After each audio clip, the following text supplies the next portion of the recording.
Come and fly away with me. Come and fly away with me. Come and fly away with me. Come and fly away with me. Teori desentralisasi. Desentralisasi sekarang ini hampir mempunyai tampilan universal dan digunakan sebagai pandangan negara dalam cara yang sangat berbeda. Dalam konteks teori politik, diasumsikan bahwa desentralisasi adalah varietas dari politik.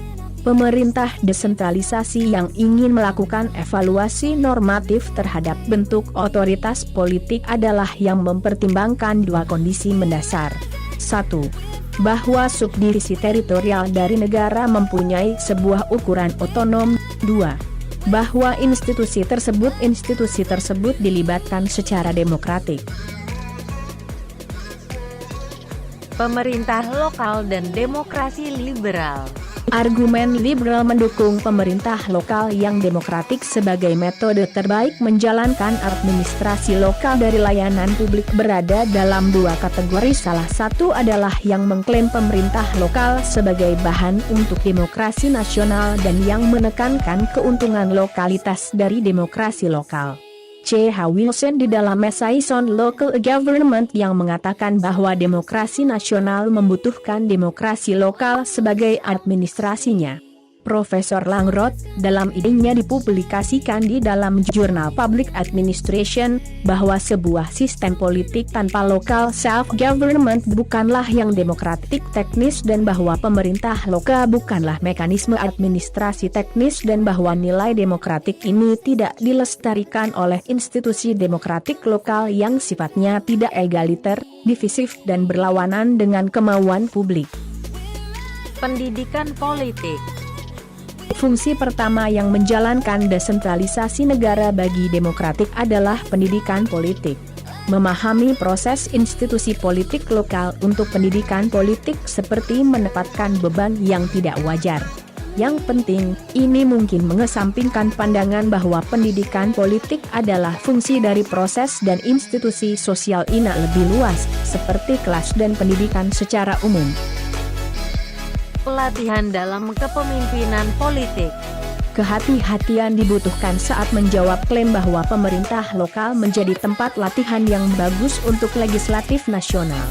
Profesor Mackenzie mengambil ide ini dari visi sub-legislatif bentang yang merupakan bibit dari legislatif tinggi, sebuah aliran kecerdasan di cabang bisnis legislatif. Beberapa bukti menunjukkan bahwa beberapa legislatur nasional mempunyai pengalaman sebelumnya sebagai konselir lokal, meski jarang lokal sebagai sebuah pelatihan dalam parlementarisme dan kepemimpinan politik.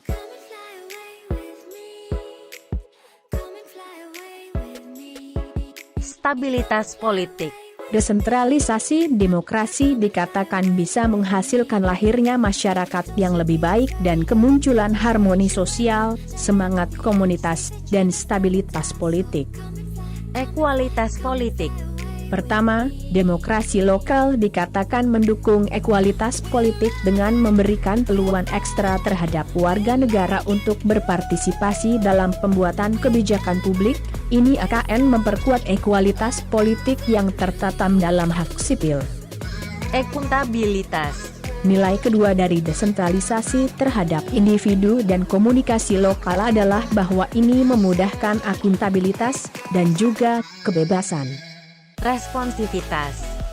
Nilai yang terakhir dari pemerintah lokal terhadap komunitas adalah responsivitas dan karena itu kemampuan untuk memberikan apa yang dibutuhkan orang.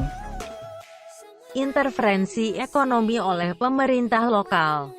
Dari perspektif teori pilihan publik dan kebaikan kolektif, desentralisasi menjadi sebuah medium penting untuk meningkatkan kesejahteraan personal.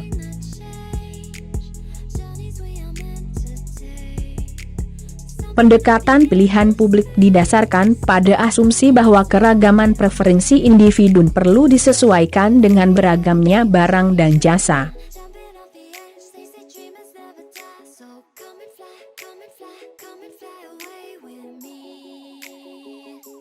Pada sisi kebutuhan, bila di pasar privat, preferensi konsumen ditunjukkan oleh kemauan untuk membayar, sedangkan di sistem politik, preferensi ini diekspresikan lewat voting dan aktivitas politik.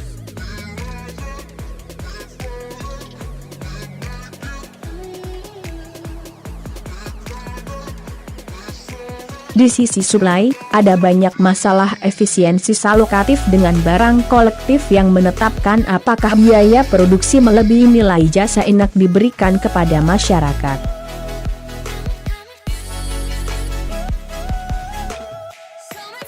Pertama, teori ini menjelaskan jurisdiksi kecil, meski konsep eksternalitasnya menekankan pada jurisdiksi di skala yang berbeda.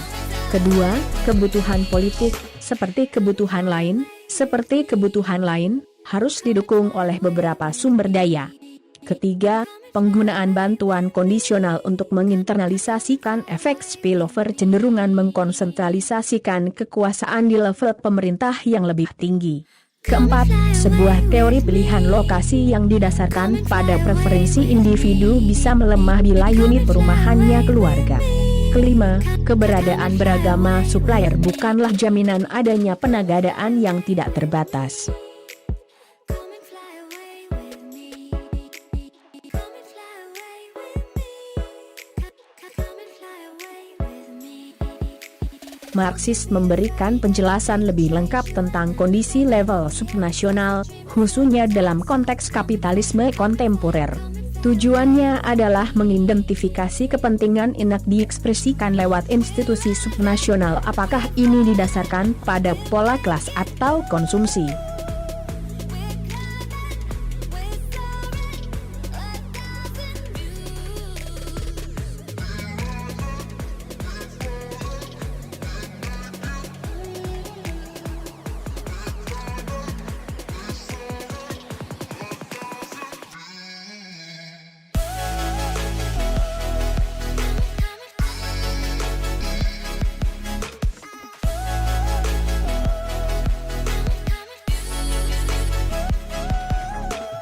Somewhere by the Emerald Sea, where the moon and water meet. Somewhere close to harmony, when the world is sound asleep. Something's gonna bring the change, journeys we are meant to take. Inisiatif desentralisasi akhir-akhir ini sebagian besar wilayah Asia dengan demikian telah bergerak ke depan di bawah bendera ganda demokrasi dan pembangunan. Pada prinsipnya, naskah-naskah tersebut berusaha untuk memberi umpan balik awal mengenai seberapa baiknya reformasi desentralisasi yang digunakan akhir-akhir. Ini nampak penampilannya dengan memperhatikan sasaran politik maupun sosial ekonomi, karena reformasi cukup mutakhir dalam asal-muasalnya. Temuan dan kesimpulan harus dianggap sebagai sementara. Boom headshot! Boom headshot! Boom headshot!